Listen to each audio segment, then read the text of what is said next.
системските решенија.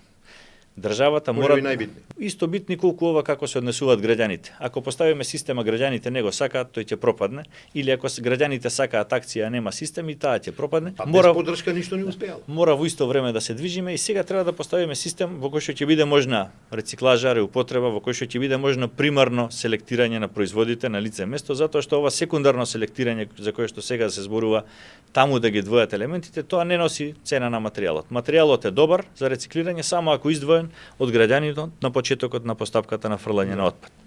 Мора да овозможиме од она што ќе остане од отпадот да се извадат материјали за секундарни суровини за индустријата, за енергија евентуално, и она микропарче што ќе остане на крајот како неможност од него да се добие додадена вредност, да биде нешто што се депонира.